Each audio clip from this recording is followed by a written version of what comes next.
Lucas, capítulo de número 17, os versos 1 aos versos 10. É a continuação daquilo que nós trabalhamos na semana passada. Amém? Escândalos, conflitos de relacionamento e o desafio de ser igreja. É o tema da nossa reflexão, né? Essa é a segunda parte. Diz assim: E disse aos discípulos: É impossível que não venham escândalos, mas ai daquele por quem vier. Melhor lhe fora que lhe pusesse ao pescoço uma mó de atafona e fosse lançado ao mar, do que fazer tropeçar um destes pequeninos. Olhai por vós mesmos. E se teu irmão pecar contra ti, repreende-o, e se ele se arrepender, perdoa-lhe. E se pecar contra ti 7 vezes no dia, e 7 vezes no dia vier ter contigo, dizendo: arrependo-me, perdoa-lhe. Disseram então os apóstolos ao Senhor: acrescenta-nos a fé. E disse o Senhor: se tivesses fé como um grão de mostarda, dirias a esta amoreira: desarraiga-te daqui e planta-te no mar, e ela vos obedeceria. E qual de vós terá um servo a lavar ou a apacentar gado, a quem, voltando ele do campo, diga: chega-te, assenta-te à mesa, e não lhe diga antes: prepara-me a ceia, e cinge-te, e serve-me, até que eu tenha comido e bebido, depois comerás e beberás tu. Porventura dará graça a tal servo, porque fez o que lhe foi mandado? Creio que não.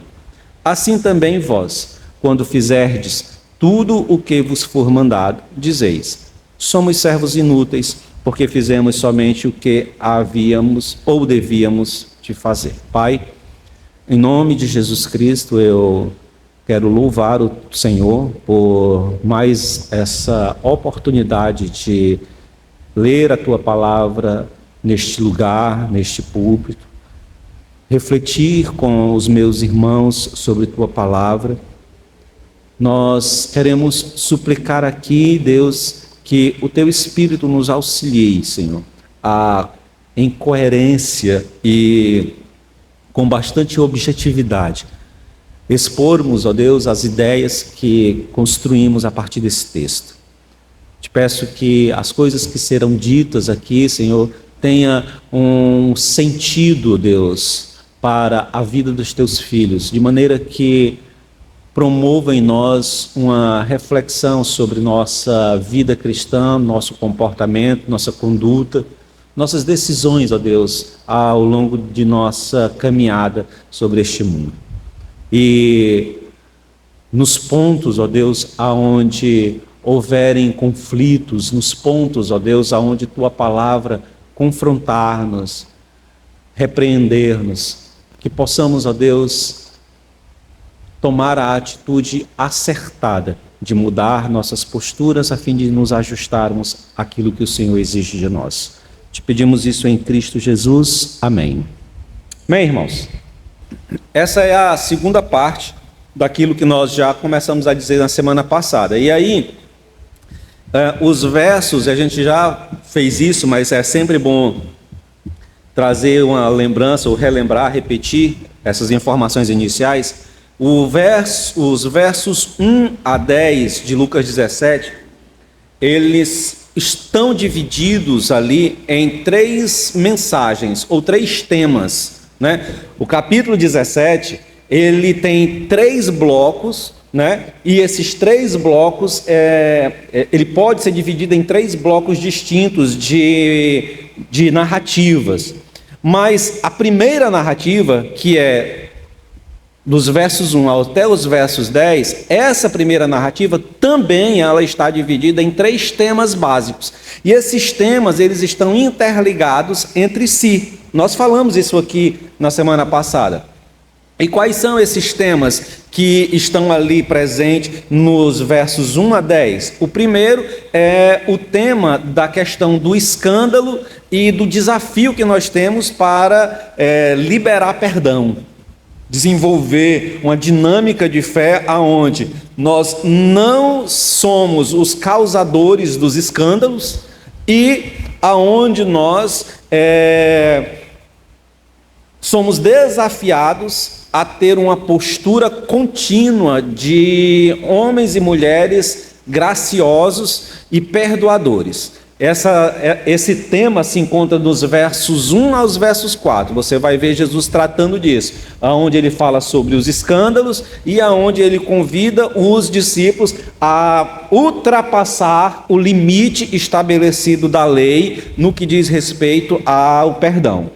Lá está descrito em em Levítico, capítulo 19, se eu não me engano, no capítulo 19, a lei do perdão, onde na lei diz, olha, não tenha ódio do seu irmão, mas que você não deve procurar vingança e que você deve perdoar, que você deve amar o seu próximo como você ama a si mesmo. Então a lei do perdão está ali sendo contemplada na lei.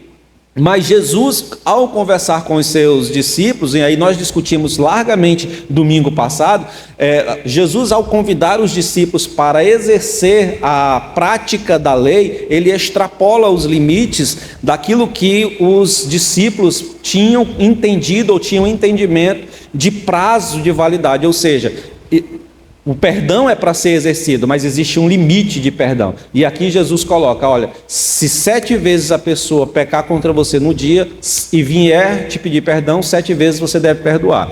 Então, primeiro tema, dos versos 1 a 4, questão do perdão. Segundo tema, que está dos versos 5 e 6, fala sobre o desenvolvimento da fé. Sobre uma fé que ela é operosa, ou seja, ela está em manutenção, ela está em operação, ela está sendo exercitada.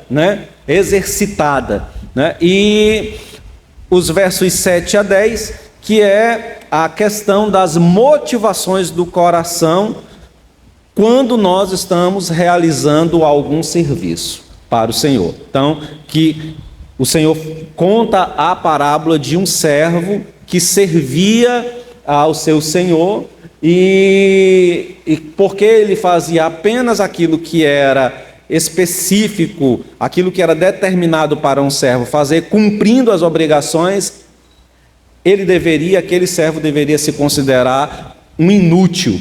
Por quê? Porque fez apenas aquilo que deveria fazer. Nós vamos trabalhar hoje sobre esse restante. Domingo passado nós falamos sobre o escândalo e sobre o perdão, e hoje nós vamos falar sobre a questão da fé e a questão desse ensinamento do servo, ampliando um pouco, tomando ainda algumas abordagens da questão da manutenção. Por quê? Da manutenção não, da questão do perdão e da questão dos escândalos.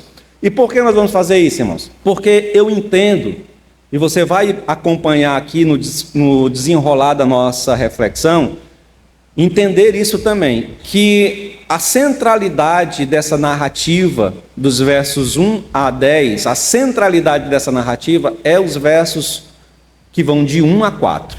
Então, o foco básico dessa narrativa é o Senhor ensinando, o Senhor orientando, o Senhor falando acerca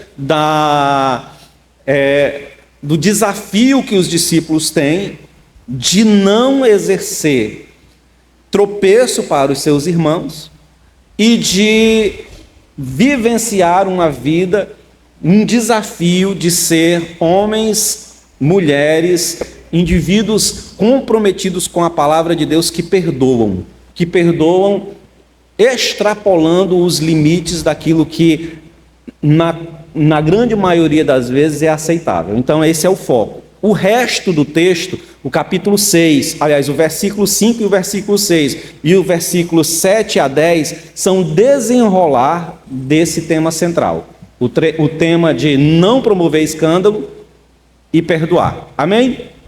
Como eu disse, em nosso último sermão no domingo, nós tratamos sobre os versos 1 a 4, explicando que o escândalo que Jesus trata nos versos iniciais é uma referência, é uma denúncia que Jesus está realizando sob a postura dos líderes religiosos, ou seja, dos fariseus, que eram os detentores da fé, que eram os responsáveis por anunciar a fé e a Torá, e tinham uma postura, apesar de serem os responsáveis do ensino das Escrituras e da fé, eles possuíam uma postura que promovia um distanciamento entre eles e aqueles que eles deveriam ensinar, ou seja, os pecadores.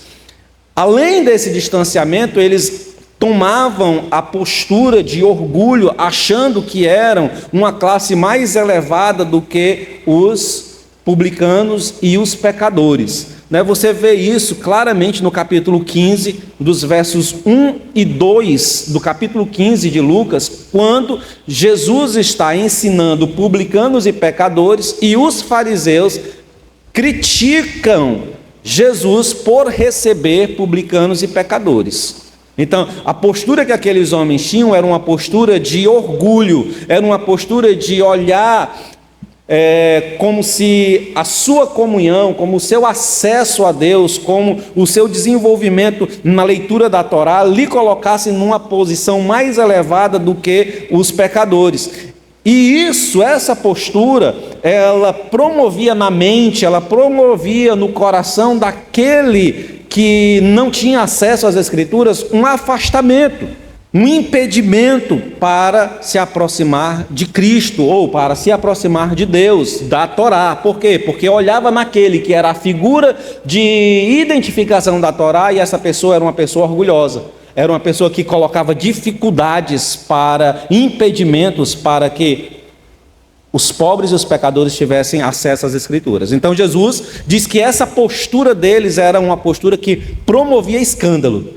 Os pobres, os publicanos e os pecadores, eles ficavam escandalizados com essa postura farisaica.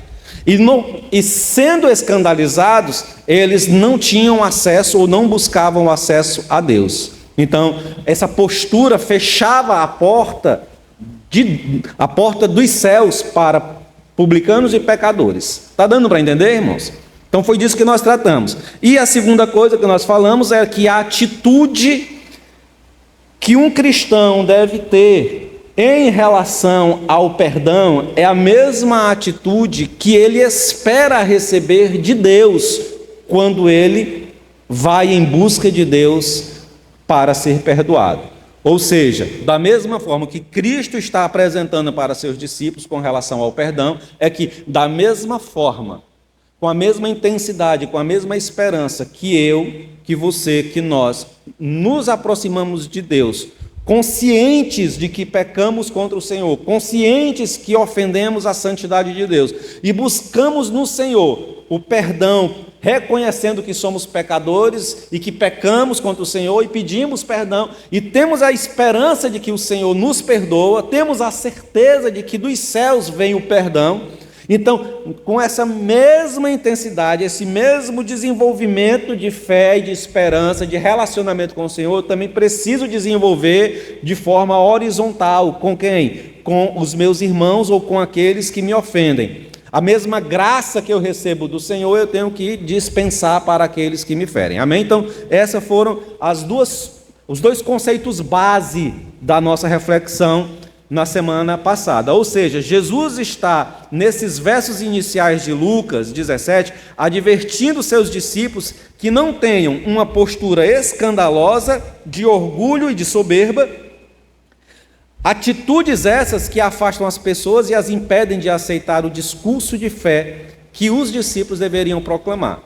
Jesus está convidando os seus discípulos a serem humildes, a serem acolhedores, possuindo uma postura sóbria diante dos homens, de forma que os homens sintam-se atraídos por Deus ao ver a postura distinta, graciosa, acolhedora dos discípulos.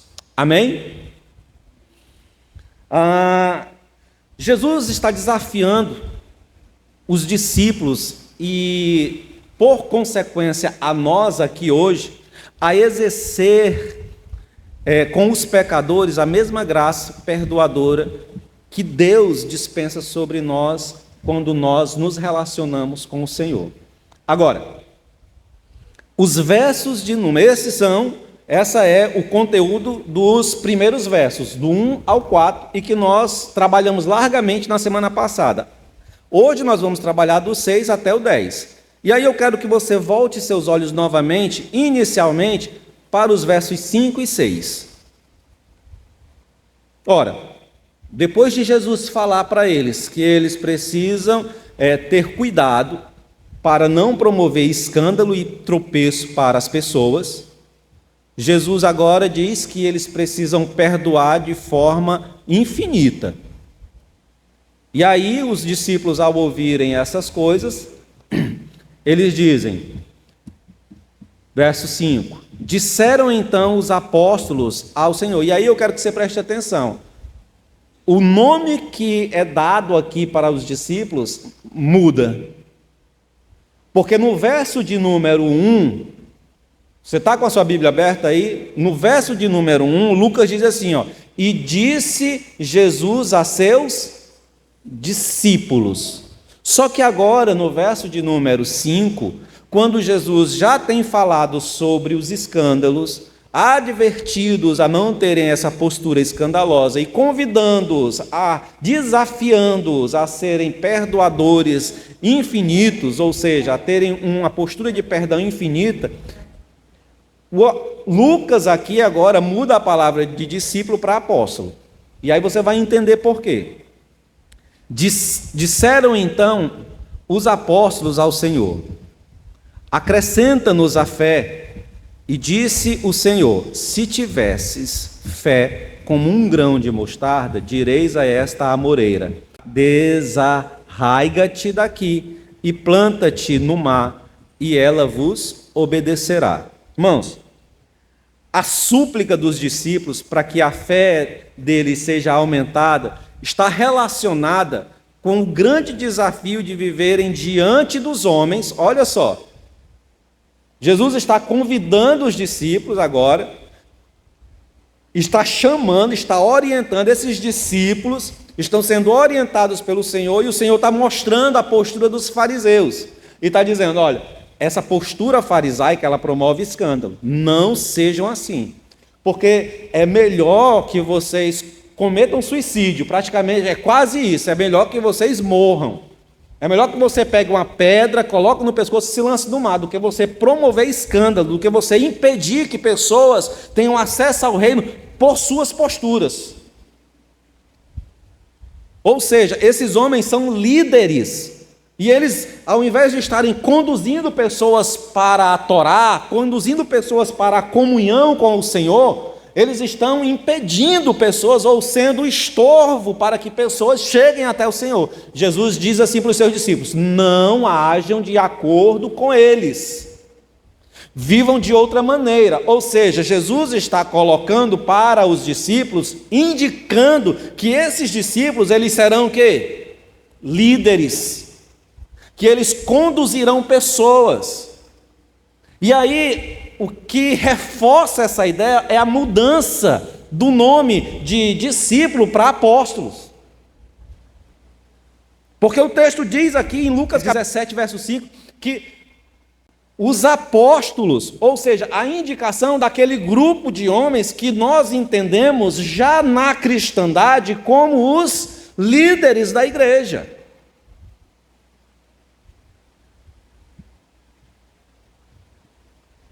Então estes homens, ao observarem o desafio que Jesus estava lançando sobre eles, e que desafio era esse? Primeiro, que eles seriam líderes de homens.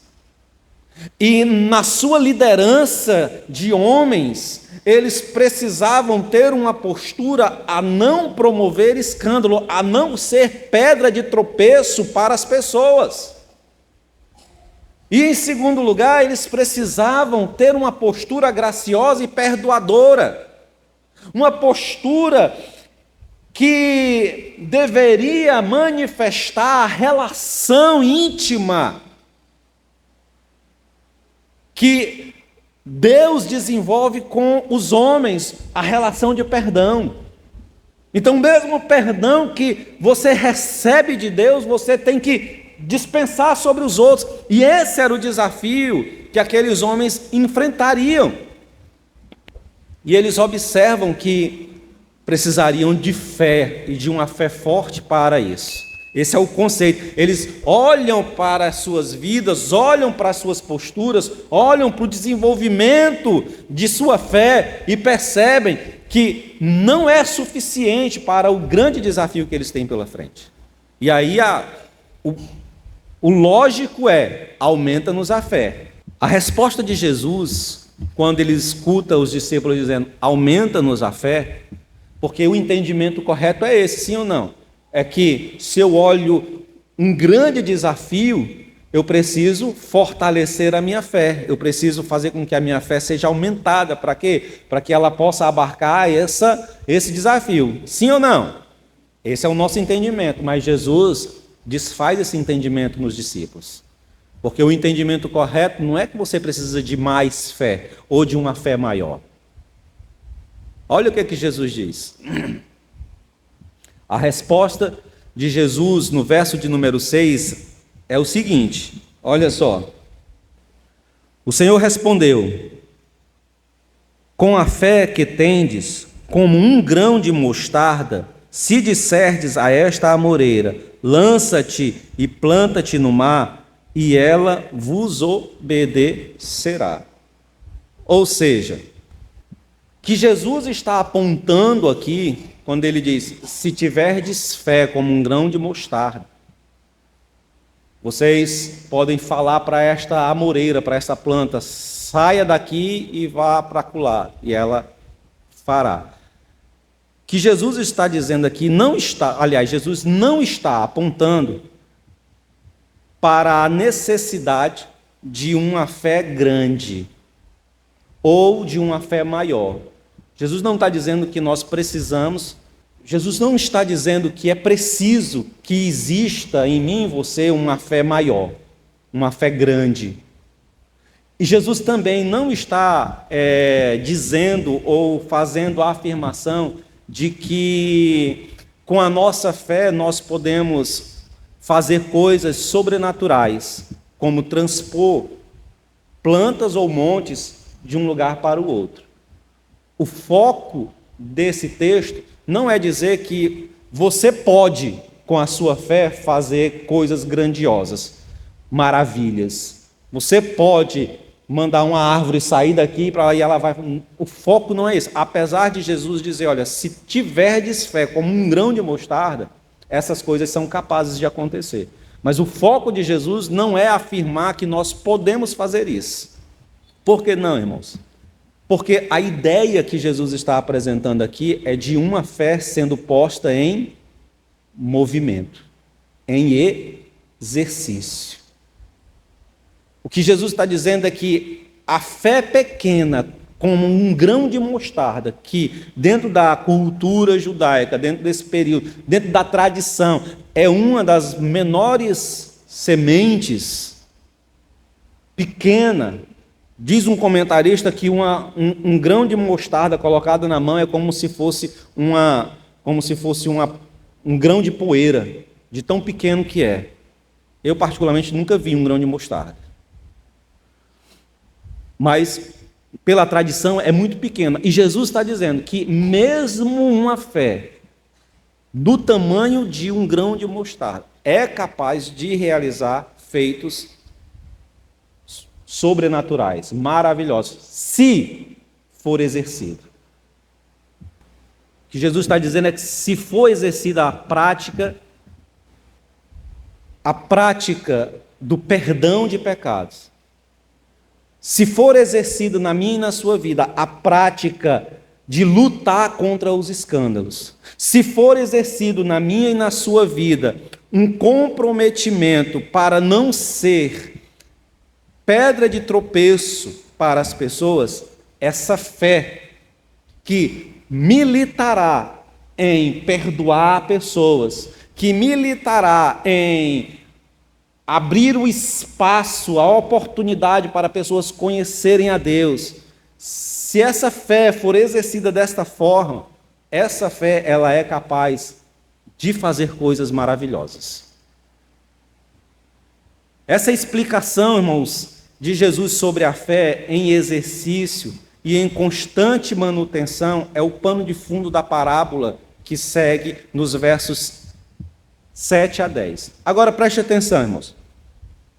Por que é que nós estamos fazendo a afirmação de que o entendimento correto dos versos 5 a 6 está focado nos versos 1 a 4, ou seja, no desafio de não produzir escândalo e no desafio de sermos perdoadores? Porque se nós não atrelarmos o entendimento de que Jesus está dizendo, olha, a fé necessária, a fé que vocês precisam ter, ela precisa estar em exercício na luta para não promover escândalos e no desafio de serem perdoadores, porque se nós não entendermos isso, esse texto dos versos 5 e 6, ele fica desconexo com a narrativa. Porque Jesus vem falando sobre uma postura e uma conduta daqueles que serão líderes da igreja e que eles não devem promover escândalo e que eles devem promover perdão. E logo em seguida os seus discípulos percebem o convite, percebem o desafio e veem-se insuficientes para a tarefa. Então Jesus os incentiva, Jesus os anima, dizendo, olha, a fé pequenina que vocês têm, se for exercida na busca de não ser estorvo, pedra de tropeço para o próximo, se for uma postura de acolhimento, de oportunizar a fé para outros, e se for uma postura perdoadora, graciosa, então vocês realizarão maravilhas. Deu para entender, irmãos? E aí, esses versos de uma fé em movimento é o pano de fundo da parábola, ou seja, a parábola do servo. Você está com a sua Bíblia aberta aí? Olha aí os versos 7 a 10, diz assim, ó: e qual de vós terá um servo, e um servo a lavrar ou a apacentar gado, a quem, voltando ele do campo, diga, chega-te e assenta-te à mesa, e não lhe diga antes, prepara-me a ceia e cinge-te e serve-me até que tenha comido e bebido, e depois comerás e beberás tu. Porventura dará graças a tal servo, porque fez o que lhe foi mandado? Creio que não. Assim também vós, quando fizerdes tudo o que vos for mandado, dizeis, somos servos inúteis, porque fizemos somente o que devíamos fazer. Irmãos, a ideia por trás dessa parábola é, devemos ir sempre além das expectativas que são postas sobre nós. A ideia por trás também é que nós devemos estar continuamente analisando as motivações do nosso coração e ajustando as motivações do nosso coração ao que a lei exige de nós. Ou seja, a lei, ela impõe obrigações a mim e a você. Que obrigações? Obrigações de obediência, obrigações de acolhimento do próximo e de perdão das ofensas que nos são feitas. Então, a lei, ela está sempre me exigindo que eu tenha uma postura de obediência. A lei está sempre me exigindo que eu tenha uma postura de acolhimento ao meu próximo e de uma postura de ser perdoador pelas ofensas. Então, se a lei me exige isso, eu preciso continuamente estar olhando as motivações do meu coração para ajustar todas as motivações da minha alma, do meu coração, no serviço que eu presto ao Senhor, para ajustar o porquê que eu estou servindo e como eu estou servindo. Como o meu coração está se comportando, não é as minhas ações, mas como o meu coração está se comportando em relação à obediência à lei, ao acolhimento ao próximo e ao perdão das ofensas que nos são feitas. Lembrando, irmãos, que o cumprimento fiel dessas coisas, ou seja, o cumprimento fiel da lei, o cumprimento fiel de uma postura de obediência, o cumprimento fiel de uma postura acolhedora ao próximo, uma postura fiel no que diz respeito a abrir, a disponibilizar o perdão das ofensas cometidas por nós, estas coisas, elas não servem ou elas não podem produzir no meu coração, no seu coração, alguma espécie de orgulho. Elas não podem promover alguma ideia de direito adquirido porque fazemos isso. E por que não pode, irmãos? Porque obediência, acolhimento e perdão é o básico da vida cristã. É o básico. Isso é o dever de todo crente, de todo cristão. Ser obediente, ter uma vida aberta para acolher o próximo e perdoar pecados, perdoar ofensas. Agora, se o que o Senhor Jesus está dizendo, primeiro é que eu preciso ter cuidado com a minha postura para não ser obstáculo para que o outro conheça o Senhor. Se o Senhor está extrapolando o limite que nós temos para perdoar as pessoas, e está dizendo assim, está desafiando a mim e a você a termos uma vida que perdoe infinitamente. Se o Senhor está dizendo que se eu exercer a minha fé, buscando não ser pedra de tropeço e buscando perdoar, eu posso realizar coisas extraordinárias, e que se eu conseguir exercer a minha fé adequadamente, não promovendo escândalos e perdoando infinitamente, ainda assim essas coisas que eu faço são apenas as coisas básicas da vida cristã. Deu para entender, irmãos? Então, quais são as lições que a gente tira daqui? 4 lições rápidas. Primeira, a vida cristã exige que vivamos nossas vidas na perspectiva de que nossos atos, nossas posturas e as decisões que nós tomamos, elas têm impacto na vida do próximo, na vida do outro. Deu para entender, irmãos?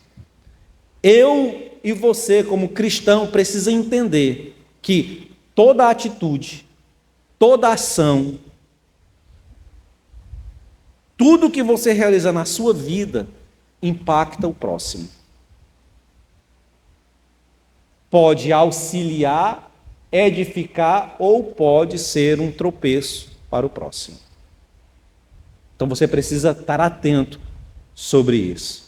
Se aquilo que você está fazendo, vai fazer, ou deseja fazer, edifica ou gera estorvo na mente do outro.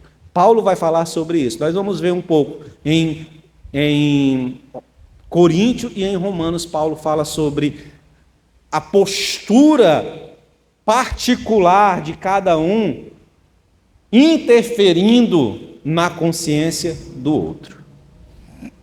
Segunda lição, que o exercício da fé cristã impõe sobre mim e sobre você a prática do perdão sempre que esse for reivindicado. Irmãos, não dá para entender, nem para mensurar alguém se proclamando cristão e não tendo uma postura perdoadora. Terceira lição, a fé genuína que move plantas e montanhas não tem necessariamente que ser grande, mas precisa ser exercida no acolhimento de pecadores e na prática de perdão. Então, uma fé robusta, uma fé forte, uma fé que é capaz de realizar prodígios e maravilhas, uma fé que é capaz de arrancar plantas de um canto e mandá-las ser plantadas em outro canto, uma fé que pode fazer chuva parar ou chuva descer do céu. Ela é uma fé que é vivenciada e exercida na prática do perdão e no comprometimento particular de não ser tropeço para o outro. Deu para entender, irmãos? E em quarto lugar, qual a lição? Que todas essas coisas, não produzir escândalo, não ser pedra de tropeço para o próximo, ser perdoador, cuidar do outro, acolher, tudo isso é o básico da vida cristã. E mesmo exercendo o básico, essas coisas não me dão nenhuma prerrogativa, nenhum direito, nenhum reconhecimento diante do Senhor. Eu só estou fazendo o básico, o rasteiro daquilo que é exigido de seus servos. Deu para entender? Deixa eu fazer aqui também umas 3 aplicações bem rápidas para a gente finalizar. A primeira, a fé cristã possui vários princípios. Vários princípios. E dentre eles, dentre os vários princípios que nós encontramos na fé cristã, nós podemos encontrar o comprometimento do cristão em fugir, em lutar e em esquivar-se, sempre que possível, de ser uma pedra de tropeço para o seu próximo. Isso aqui é fundamental, irmãos. Fundamental para a vida cristã. Eu tenho que lutar.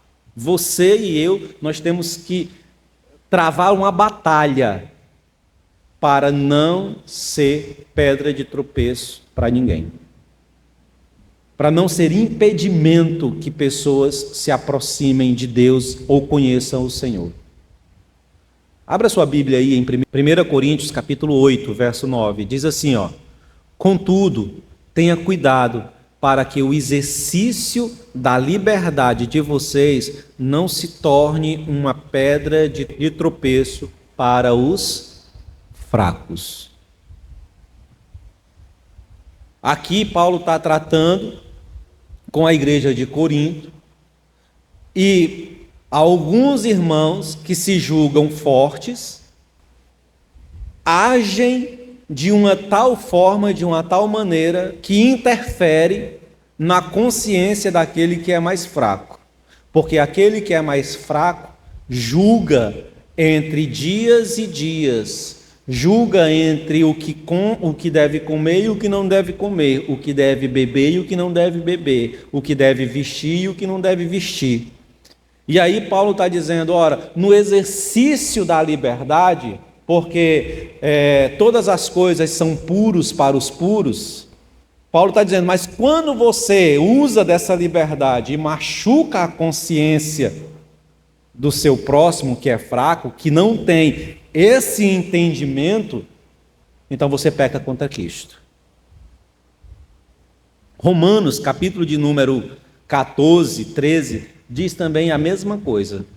Ele diz assim, assim que não nos julguemos mais uns aos outros, antes seja o vosso propósito não pôr tropeço ou escândalo ao irmão. Romanos capítulo 14, verso de número 13. Então, irmãos, não ser pedra de tropeço para o outro é fundamental é básico para a vida cristã. Segunda coisa, o perdão é outro fundamento básico na vida do cristão.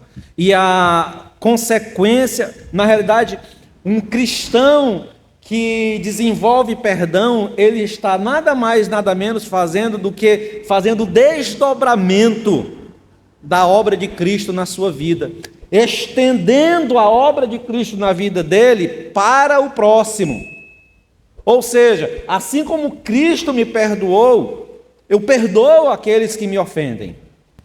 O mínimo esperado por alguém que recebeu perdão de Deus pelas ofensas graves, irmãos, as ofensas que pesavam sobre nós, elas conduziam-nos à morte e à condenação eterna.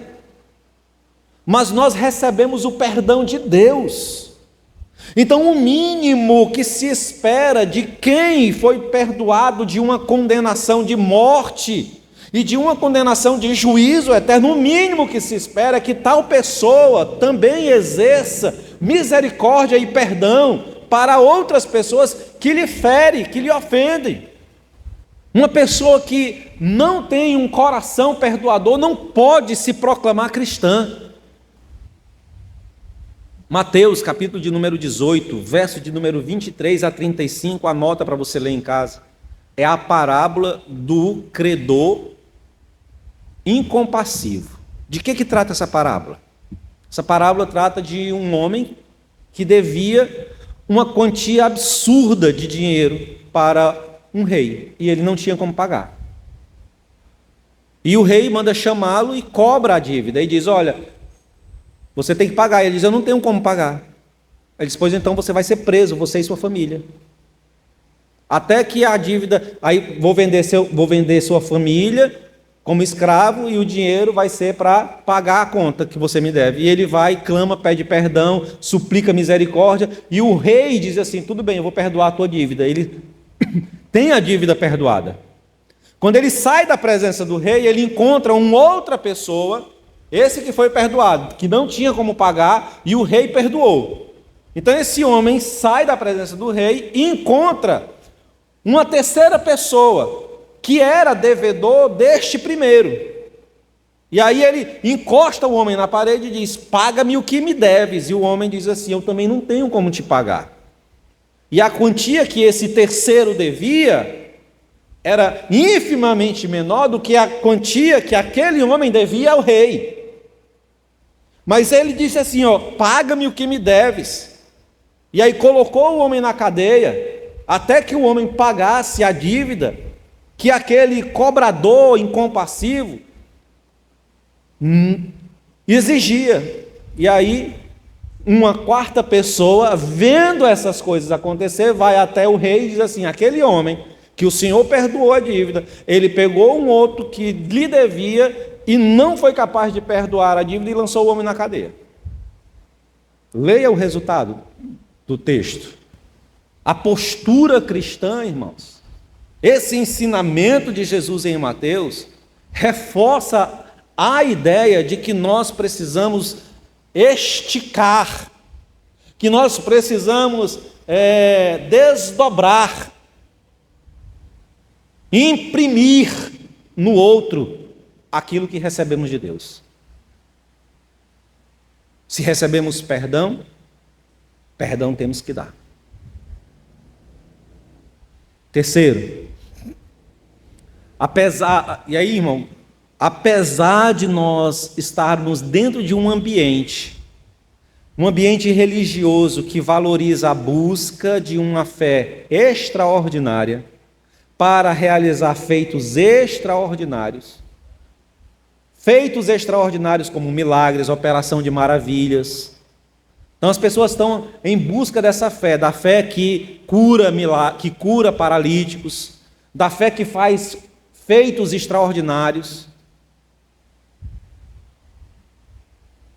Agora, apesar de nós vivermos nesse ambiente onde as pessoas buscam essa fé, Jesus induz seus discípulos a exercitarem e a exercerem a sua fé, ao menos naquilo que é básico. E o que é básico? não ser pedra de tropeço e perdoar. O que Jesus está dizendo é, enquanto as pessoas estão buscando poder, fé para realizar coisas grandiosas, se vocês cumprirem o básico, já está de bom tamanho. O básico. E o que é o básico? Não ser pedra de tropeço, acolher o próximo, oportunizar o acesso a Deus, ao outro, não ser o impedimento do outro se chegar a Deus, mas ser a porta de acesso do outro a Deus, e ter um coração perdoador. Isso é o básico. Cumpra isso, que a sua fé será extraordinária. Que a sua fé será equiparada à fé de tirar e desarraigar plantas de um canto para o outro, de deslocar montes de um canto para o outro. 4 e último, fazer o básico, ou seja, evitar escândalos, não ser pedra de tropeço para o próximo e exercer perdão, não são motivos para recebermos reconhecimento ao realizar aquilo que é básico. Deu para entender?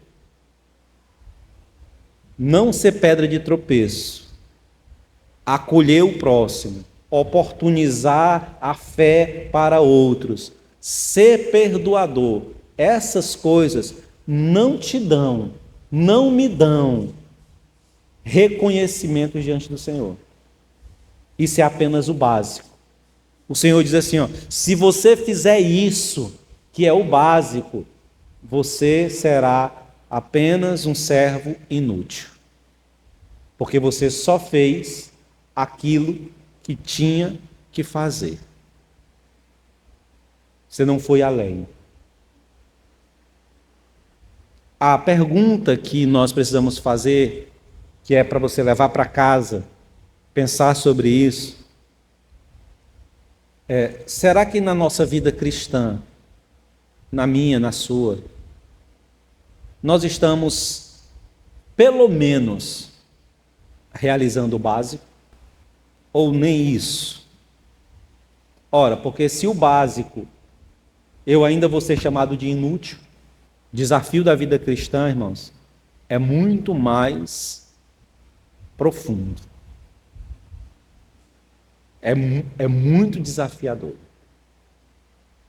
Então, quero que você pense sobre isso. Vida cristã vai muito, muito, muito, muito além de apenas pregação, estudo bíblico, culto, festas, movimento, vai muito além. Vida cristã é um comprometimento de ter uma vida que se associe com Deus para levar pessoas ao conhecimento de Deus. Que se associe com o Senhor para se tornar instrumento de Deus para que outras pessoas conheçam o Senhor. Ofertando a oportunidade, ofertando o caminho, ofertando o acesso da mensagem cristã para outros. Sendo a porta de acesso a outros, acolhendo outros e perdoando sempre. Perdoando sempre. Irmãos, um cristão que tem essa postura, a postura de ser uma porta de acesso, de ser uma oportunidade do outro de conhecer a Cristo e a graça, a fé e a bondade do Senhor. Um cristão que tem uma postura acolhedora do pobre, do pecador, daquele que ofende.